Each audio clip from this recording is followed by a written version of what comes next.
Hey yo, welcome to Geek Freaks. I am Frank, and today I'm with Jonathan. Hey yo. And Squeaks. And this is our Picard review. Now, Squeaks is at a disadvantage because he's a slacker. Yes, I did not realize we're this far in Picard. Yeah, so he's still like, I can't wait for Picard to get on a spaceship. And we're like, he's on the Borg Cube, folks. I knew that was the next episode, too. I'm watching. Oh, God damn it. All right, so we're not going to go with the five systems. We're just going to kind of go in order because there's just so much. This episode was nuts. What do you think of the episode overall? It was awesome. Just we had a lot of build up, a lot of suspense, and we had an exciting episode last time, but this was just a lot of what we were kind of waiting to come to fruition. So I liked it. Yeah, that's cool. Action packed.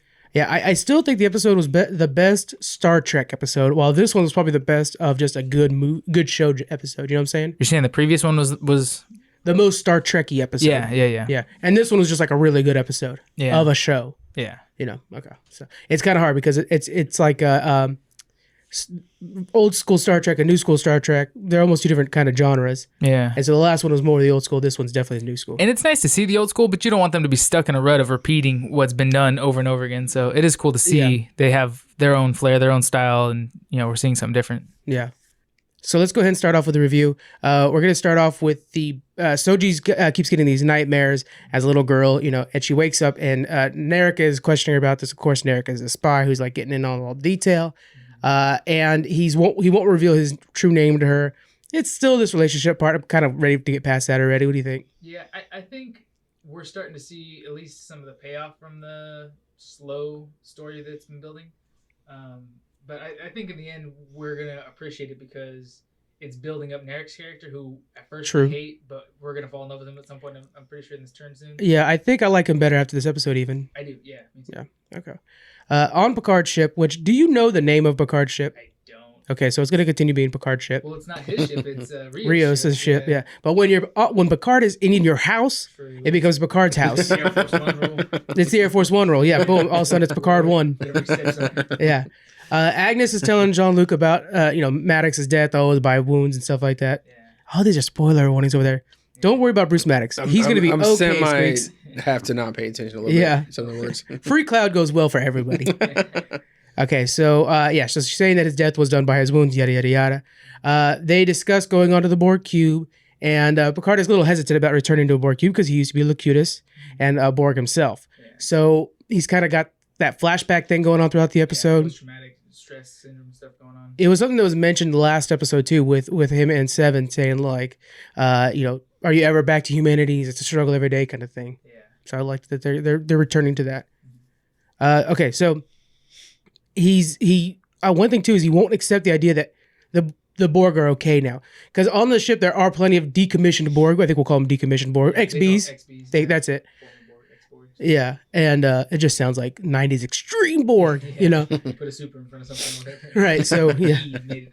Yeah, so Borg 9000s, But anyway, so he doesn't trust that they're all neutral. He thinks that it's just a matter of time before they flip and take somebody over. And it's hard. It's like you're handling fire. I mean, he knows how dangerous they are. Everybody's so comfortable, but, he knows it's like a plague, a disease.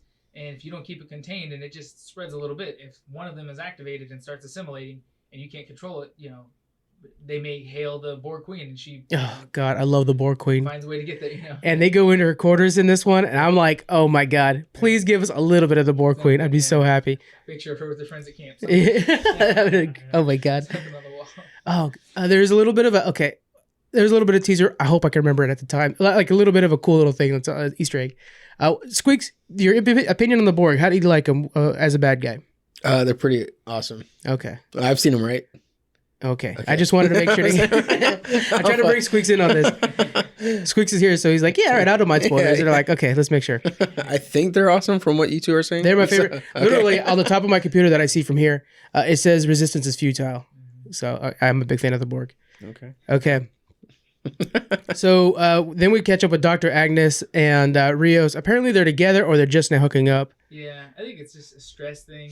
He's just like, hey, I'll do whatever it takes to be a good captain. Yeah, and he pulled in the storm. She's kind of freaking out, so. Yeah, she's a good actress, but it felt like this was so out of nowhere. Yeah, it probably would have helped if there was a little precursor, a little hint at this earlier on. Yeah. Like just a glance or a wink or something when they first met. probably would have helped make this feel a lot more comfortable. Yeah.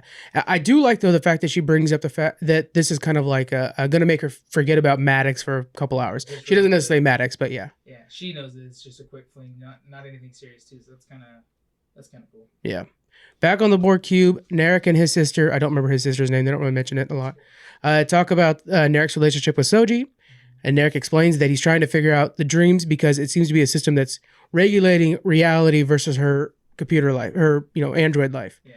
And so there's got to be something there that's kind of self-checking every night, It's like defragging or something like that. All the stuff. Yeah. Makes sense. Ooh, I like that. It's trying to put it in boxes to clarify. Damn, that is. Look at you over there being all smart. That's cool. Anyway, so back on the ship, Picard tells the crew that they need Starfleet credentials to request a conversation with Hugh. Hugh's the one that runs the Borg ship. Yeah. Now, Hugh, I didn't realize, at first I was like, I don't recognize him. But then there's a little part where he's like going through his history. And then I'm like, I know that one now. So we'll go into who Hugh is at the very end. Because he's actually really important. He's from TNG. Yeah. Okay. So Rafi calls an old friend from Starfleet, asks for diplomatic credentials. They're granted after some bartering. And we could tell now Rafi's off the wagon completely. And it's too bad. I like how they got him because it was almost like blackmailing the Federation. It is. Pretty much if you don't get him, we're going to show up and it's going to kind of start a war. Yeah. And we might die, but war with Romulans is not great. So if you want to just go ahead and help us make peace, then it'd be cool. Yeah, that'd be good. So it was pretty clean. Now, this is kind of a little thing I noticed and I was excited for it. When they actually got the diplomatic credentials and then it shows Picard like sit back down in his chair all excited and stuff like that. Did you know they put the TNG music in real quick? Oh no, I didn't notice that. Yeah, and after the Voyager one from last time, I'm like really trying to pay attention to it. They put it in there. It's like he's back in it. He's back in the Starfleet. So it's pretty cool. I didn't notice it either. Okay, good job. Good job. That's interesting. Yeah. Try not to laugh too much on that.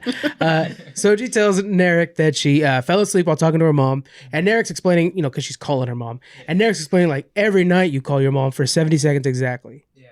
So and the reason he's doing this, he's trying to kind of break the system that she has that separates her humanity and her android life. And I think he's trying to do it very delicately because he cares about it. But he could have just day one explained to her what everything is and she would, break and what do they call activate? Yeah, activate. But yeah. I think he wants to get the information out of her without necessarily hurting her, physically or mentally. Yeah.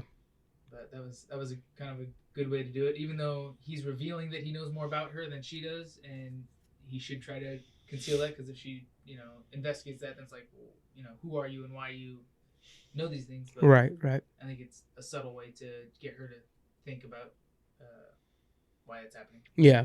Well, she starts to test it. She goes and calls her mom and she struggles to stay awake. Eventually, she does fall asleep. And then Soji awakes later on and starts looking through all the family photos and stuffed animals. Realizes everything's 3 years old. Exactly 3 years old. 36 months. Yeah. So then she knows that it's like, oh, okay, so this was all created for me so that I would think that this is real. Yeah. She's not sure what's going on. She doesn't necessarily think she's an android yet, but she thinks somebody's messing with her. Now, amongst her possessions, it's like Fluty. One of her possessions is like a little plastic box with a picture on it, and it says like Adventures of Fluty. Which do you remember from Voyager? That was Naomi's little friend in the hologram that she would go to. It was all about Flouter. That's it. Yeah, and what was the wood one? Yeah. Adventures of Flouter. And they would like have to fight the fire and stuff like that, and little adventures and stuff like that. The whole episode where, I remember that one. Yeah. I can't remember the other guy's name too, but I can't remember, but that character, so he's like actually like a brand, like Barney or something like that, or Lamb Chop or something like that. That's cool. So that was pretty cool that it was randomly in the boxes. Okay, so everything's 37 months old, maybe. I said 36, but 37. Yeah. Narak begins convincing Soji that someone is trying to deceive her, and he continues and he says he's going to perform the Shalamak is what it's called, and so it's a ritual where they're going to kind of go into a meditative room and do a fancy walking and stuff like that. Yeah. Picard arrives on the ship and he meets up with Hugh. He's very uneasy. He's having flashbacks of Locutus and stuff like that, so he's having a hard time. But he's impressed by the work that they're doing. They're sitting there. He's starting to realize that on the ship, they see Borg as victims, not necessarily as a threat. And that's something that Picard has forgotten. And yet he is, a victim of the Borg. So he's starting to realize that Hugh's efforts are good. And then we see back, Rafi figures out that the Tal Shahar must need Soji for something. And then we see that, that's exactly what they're doing. They're trying to figure out, where this is all at.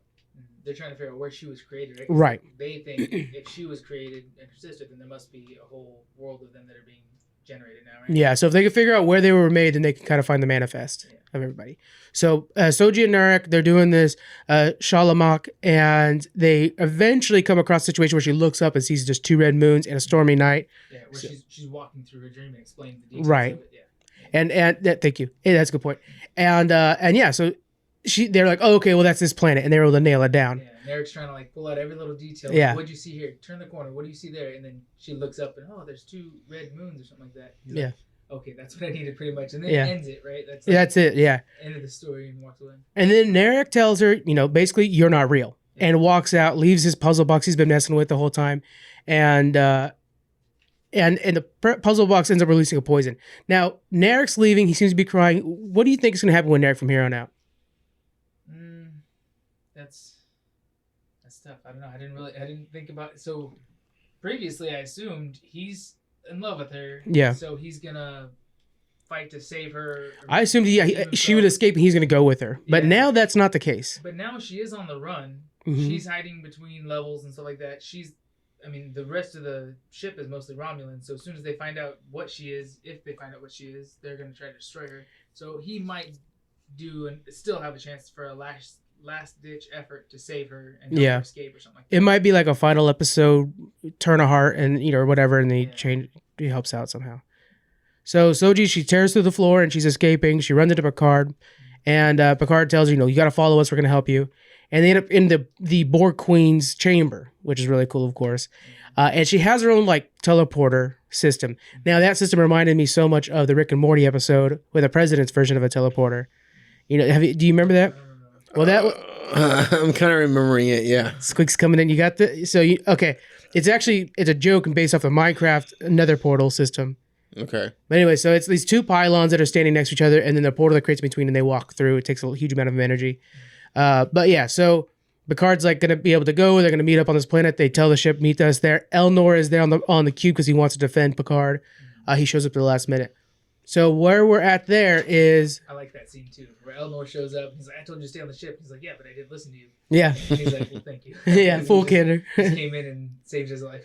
I really like Elnor, and I hope he's got a huge future in this show. I think he does. He's a good character.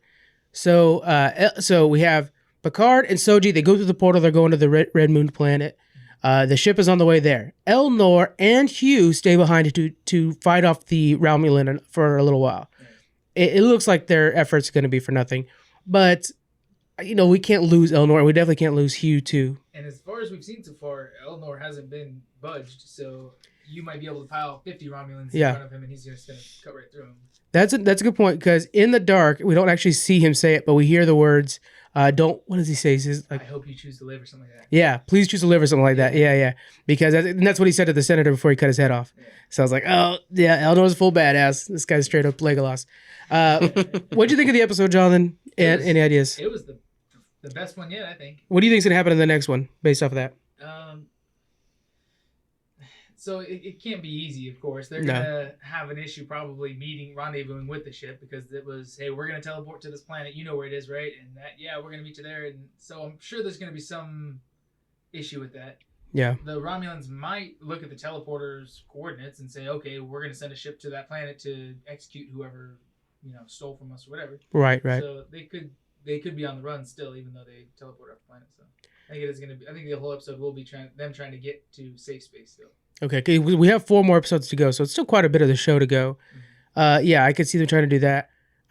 Was there any moments that in this episode you thought that something was going to happen? Because, for example, Hugh started accessing the Borg technology at the end there when he was activating, and I thought, man, this would be fucked up if he takes over the Borg on the ship to attack the Romulans.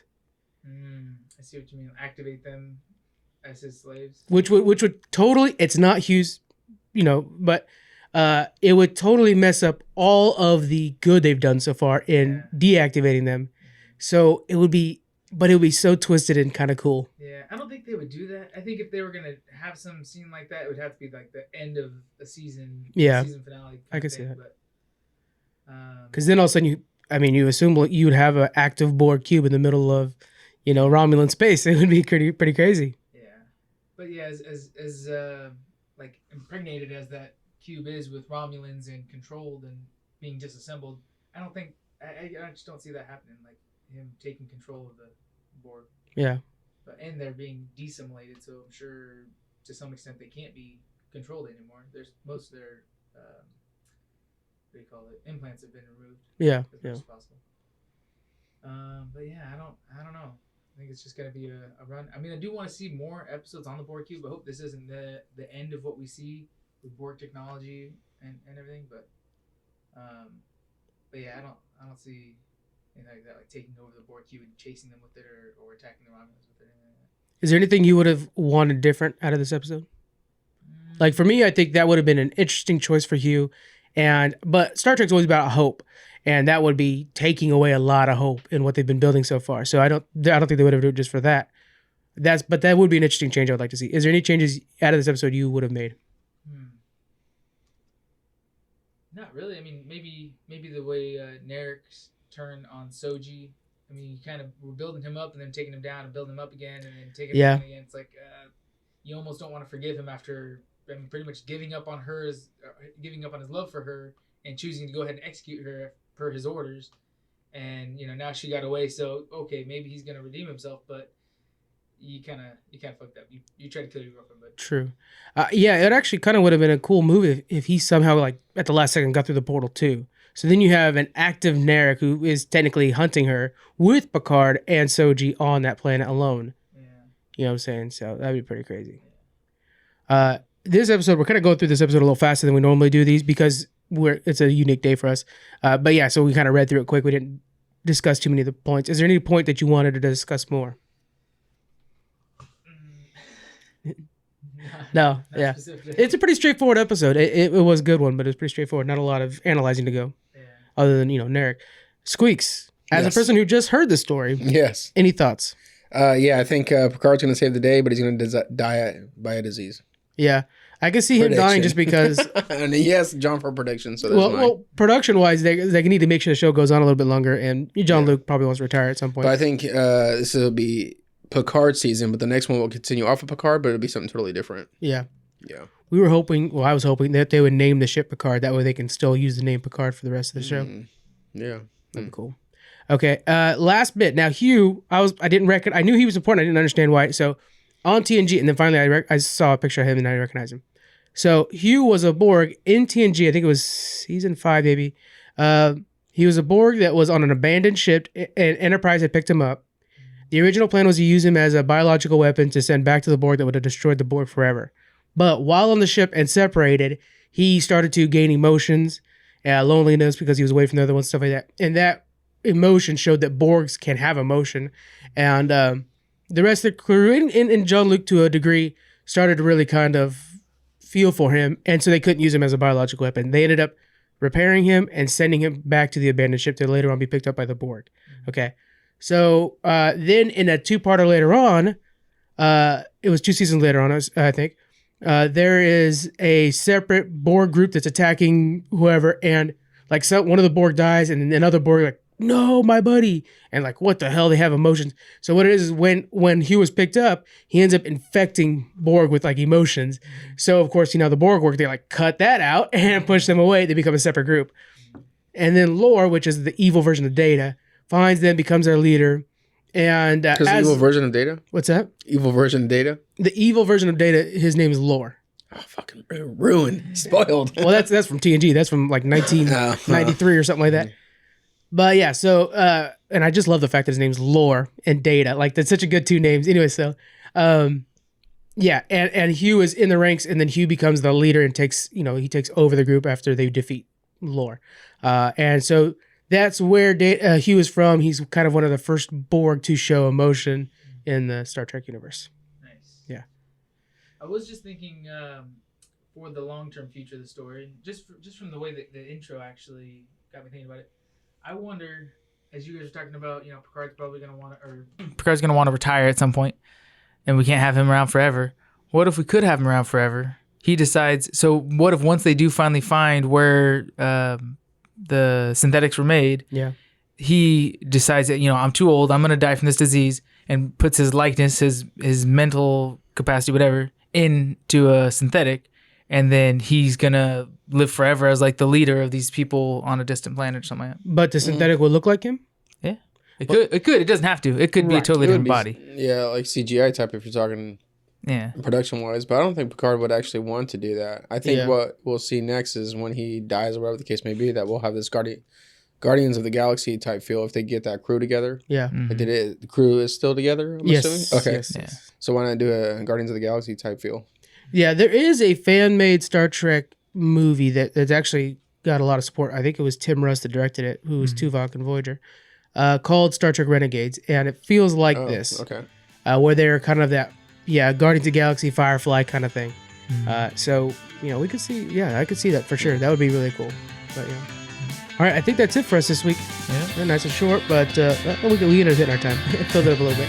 All right, guys. So we'll see you all next week. All right. Bye. Thank you for joining us on the Geek Freaks podcast. You can find us on Twitter at GeekFreaksPod.